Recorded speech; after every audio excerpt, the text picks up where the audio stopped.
थी वो भी जानना बेहद जरूरी है। देखिए 21 जिलों की 130 सीटों पर देखिए 2017 के इस गणित को समझिए।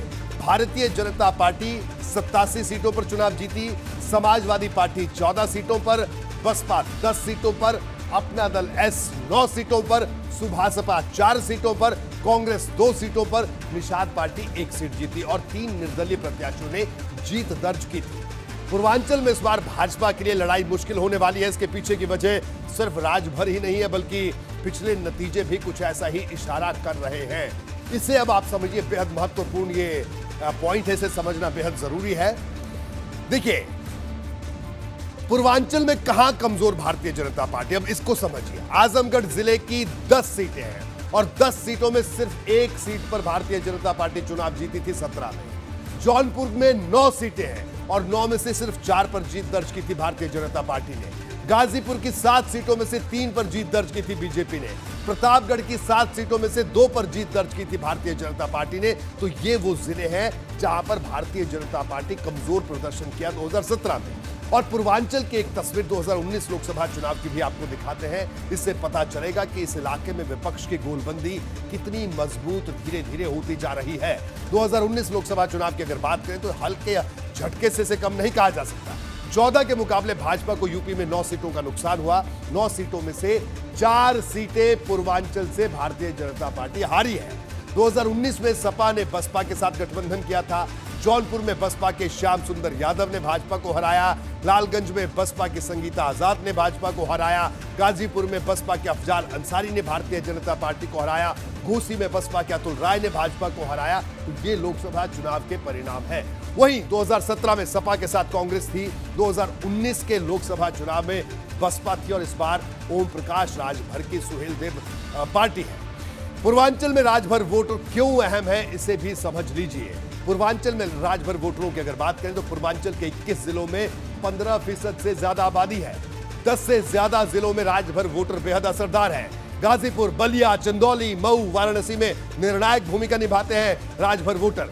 वाराणसी की 5 विधानसभा सीटों पर बड़ी तादाद है। आजमगढ़ की सभी 10 सीटों पर कम से कम 5000 वोटर तो है ही है, इससे ज्यादा भी है।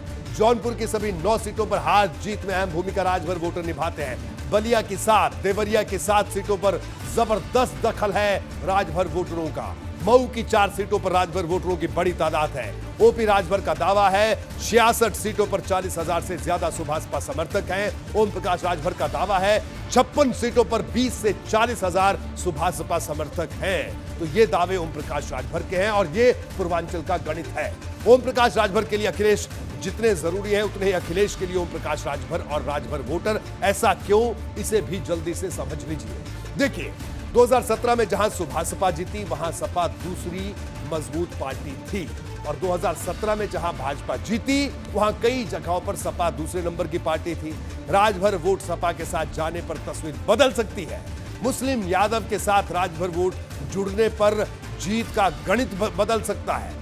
ऐसा नहीं है कि सिर्फ अखिलेश ही मिशन पूर्वांचल पर निकले हैं, भाजपा की भी इस इलाके पर पैनी नजर है, उसे भी जल्दी से आपको बता देते हैं। भारतीय जनता पार्टी की कैसी नजर है। पूर्वांचल की जीत बरकरार रखना चाहती है भाजपा। 4 महीने में 3 बार पीएम मोदी का दौरा हुआ। 4 महीने में 2 बार वाराणसी का दौरा उन्होंने किया। 20 अक्टूबर को कुशीनगर एयरपोर्ट का लोकार्पण किया। 25 अक्टूबर को सिद्धार्थनगर से मेडिकल कॉलेज की सौगात दी। 25 अक्टूबर को वाराणसी को 5200 करोड़ की योजनाओं की सौगात दी। हर हफ्ते सीएम योगी का पूर्वांचल दौरा लगातार जारी है और भाजपा के लिए पिछले 7 साल से पूर्वांचल शुभ रहा है। इस बार फिर इतिहास दोहराने की तैयारी भारतीय जनता पार्टी कर रही है। इसे भी देखिए। मोदी का मिशन पूर्वांचल क्या है, इसे समझिए। 2014 लोकसभा चुनाव में पूर्वांचल से शंखनाद किया। पूर्वांचल की वाराणसी लोकसभा सीट से चुनाव लड़ा। 17 विधानसभा चुनाव में पूर्वांचल से ही शंखनाद किया। 2019 लोकसभा चुनाव में भी पूर्वांचल से ही मोदी ने शंखनाद किया। दोबारा वाराणसी लोकसभा सीट से चुनाव लड़ा।